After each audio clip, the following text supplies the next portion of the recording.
The Galactic Council had long prided itself on its meticulous categorization of species. Every known civilization had been classified based on intelligence, technology, and military capability. At the top sat the Zarian Empire, the relentless conquerors who had subjugated more worlds than history could record. The Velari, known for their scientific prowess, controlled entire sectors with their advanced technology. The Ilvari, masters of economic manipulation, held influence across trade routes that spanned the galaxy. And at the very bottom of this vast hierarchy were the humans. Humans had been observed for centuries, their development monitored from a distance. The Council had been unimpressed. Their civilizations rose and fell in cycles of self-destruction. They warred with one another over trivial disputes.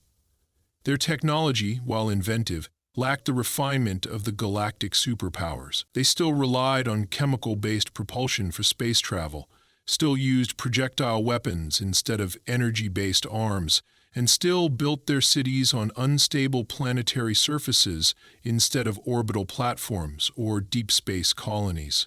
To the Council, they were an anomaly, a species with potential yet too violent, too reckless, too unpredictable to ever join the greater galactic community. The Council had conducted limited interactions with humans through intermediaries, never revealing the full extent of interstellar civilization. Those encounters had only reinforced their assumptions. Humans reacted to the unknown with fear or aggression.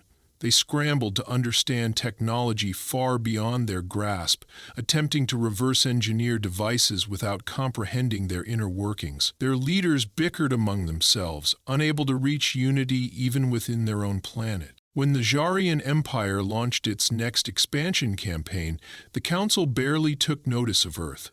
The Jarians had targeted several planets in their latest conquest, moving through weaker systems with ruthless efficiency. The campaigns followed a pattern: arrive in overwhelming force, bombard planetary defenses into submission, and integrate the survivors into the Empire.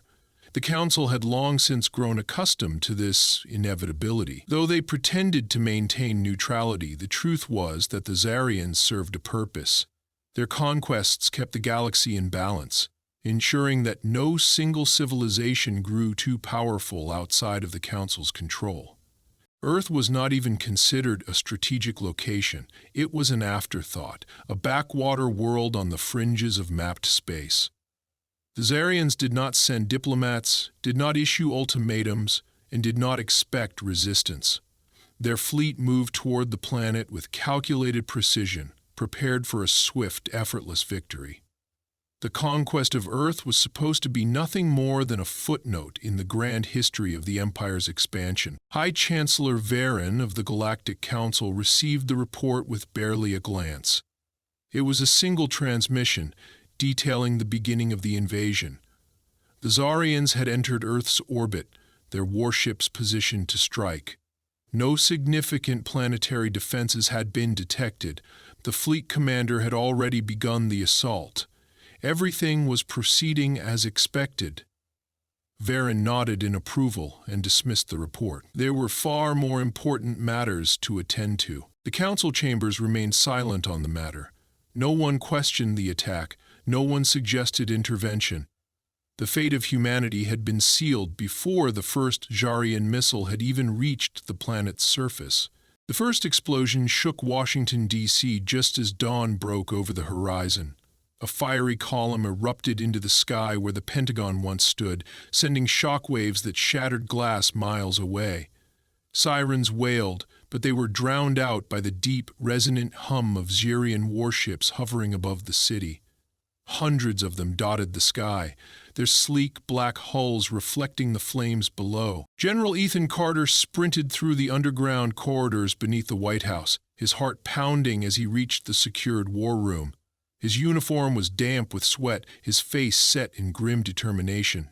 The president stood at the center of the room, surrounded by military advisors, intelligence officers, and scientists desperately analyzing the limited data they had on their attackers. A massive screen flickered with live satellite footage of the invasion. New York in flames, London's skyline choked in black smoke, Tokyo reduced to rubble. The world was under siege, and humanity had no warning. Carter's voice cut through the frantic discussions. "What's our countermeasure?"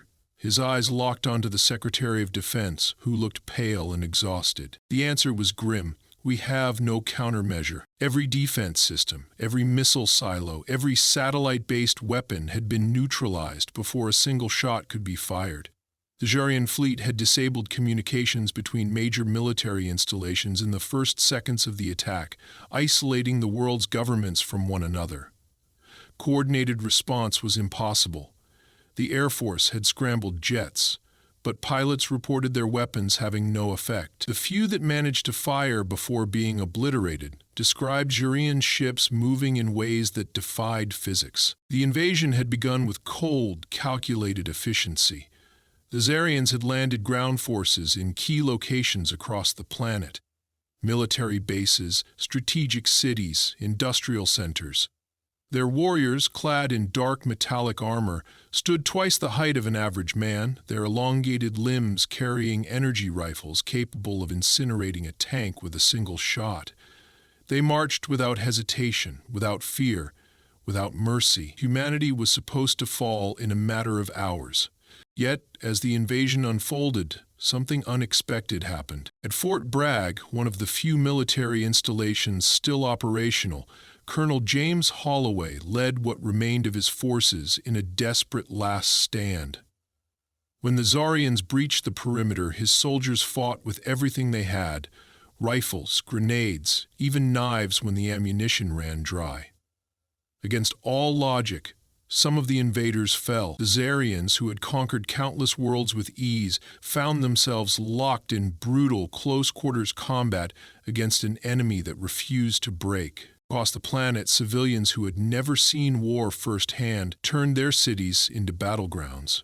Police officers and firefighters worked alongside stranded military units, setting up barricades, leading evacuations, using whatever weapons they could find. Resistance groups formed within hours, communicating through encrypted channels, passing intelligence faster than the Zarians could suppress it. Humanity was adapting, learning, striking back with a ferocity no one had predicted. In Paris, a group of engineers managed to hack into a disabled Zarian drone, reverse engineering its systems to disrupt enemy communications. In Rio de Janeiro, gangs that once fought over territory now fought side by side against the invaders, using their knowledge of the city's underground tunnels to outmaneuver Zarian patrols. In rural Texas, farmers and ranchers, armed with hunting rifles and sheer determination, ambushed an enemy convoy and took down a Zarian warlord in the process. The resistance was chaotic, disorganized, and outmatched, but it was relentless. The Galactic Council watched the reports with growing unease. The Zarians were winning, but not in the way they had expected. The conquest was supposed to be swift, absolute. Instead, humanity had turned it into something else: an endurance battle, a war of attrition, a test of who would break first. And the humans were not breaking. In the war room beneath Washington, President Harris turned to General Carter, her voice steady despite the devastation unfolding around her. "They thought we would surrender," she said. "They thought wrong." General Ethan Carter stood at the edge of a command center deep beneath the Rocky Mountains, his eyes scanning the flickering holograms of Earth's battle zones. He had barely slept in days, and the weight of the war pressed down on him like an unbearable burden. The room smelled of stale coffee, sweat, and desperation, but for the first time since the invasion had begun, there was something else: hope. Reports came in faster than the analysts could process them. Jarian forces had stalled in multiple regions. What had begun as disorganized human resistance was rapidly evolving into a coordinated war effort. Civilians, ex-military, hackers, engineers, everyone was contributing. The enemy had not anticipated this kind of adaptability, and it was beginning to cost them. A technician called out across the room. "Sir, our recon teams confirmed it. Jarian supply lines are compromised in the Midwest. Their forces are retreating from Kansas City." Carter exhaled sharply, his grip tightening on the edge of the table. A week ago, that would have been unthinkable. The Zarians had stormed through major population centers, expecting to subjugate Earth within days. Instead, their forces were now being pushed back in key locations. In the jungles of Colombia, an ambush had wiped out an entire Zarian command unit. In Berlin, human snipers had learned how to penetrate the supposedly impenetrable armor of the invaders. In Alaska, a team of scientists had cracked into Zarian encryption, intercepting battlefield communications. Every day, the resistance was growing stronger, and every day, the Zarians were forced to react instead of dictate. Carter turned as Colonel James Holloway entered the room, his uniform still stained with the dust and grime of combat. The two men exchanged a firm handshake before the colonel spoke. "Our boys took back Fort Hood this morning. Lost a lot of good men, but we did it." Carter nodded. "How?" Holloway gave a tired smile. "We used their own weapons against them. That tech team from Virginia figured out how to override Zarian targeting systems. Their drones turned on their own ground troops before they could even realize what was happening." The general let out a low whistle. "And their response?" Holloway's expression darkened. "They're getting desperate. We intercepted transmissions. Some of their commanders are pushing for a planetary cleansing. If they can't win, they'll burn the whole damn place to the ground." Carter's jaw clenched. He had expected as much. The Zarians had never faced prolonged resistance like this before. On other worlds, their enemies had crumbled under sheer firepower. But humanity was different. It wasn't just about survival anymore. It was about making the Zarians bleed for every inch of ground they tried to take. He turned to the technicians. "Get me President Harris." Minutes later, her hologram materialized, her expression unreadable. "Tell me you have good news." Carter wasted no time. "We're holding the line, but the Zarians are escalating. We need to take this fight off defense. We need to strike at their command ships." The president was silent for a moment. Then she said, "Do we have a way?" Holloway stepped forward. "Yes, ma'am. We took one of their warlords alive last night. We're extracting intel now." Harris's eyebrows lifted slightly. "A live Zarian?" Carter nodded. "First one we've ever captured, and he's terrified." The president leaned forward. "Why?" Holloway exhaled. "Because he's starting to understand what we are." The Zarians had assumed humanity would break. That assumption had cost them dearly. They had expected submission. Instead, they had unleashed something they could not control.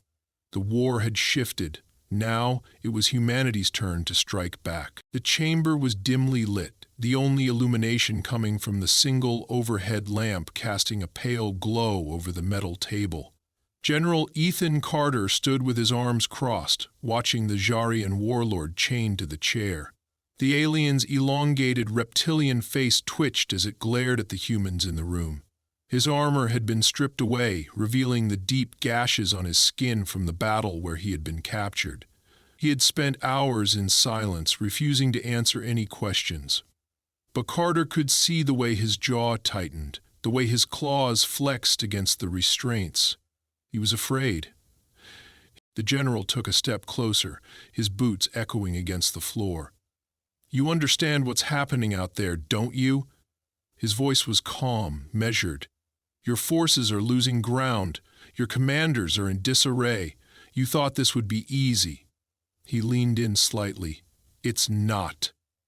The Zarian bared his teeth, his voice rough with a mixture of rage and defiance.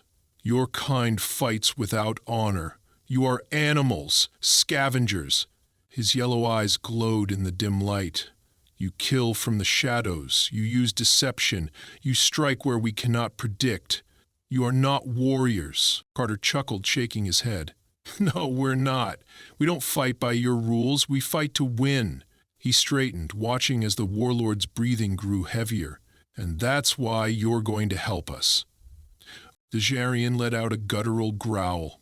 "I would rather die." Colonel James Holloway, standing by the door, smirked. "Funny thing about that. Dying's the easy way out. We prefer keeping you alive."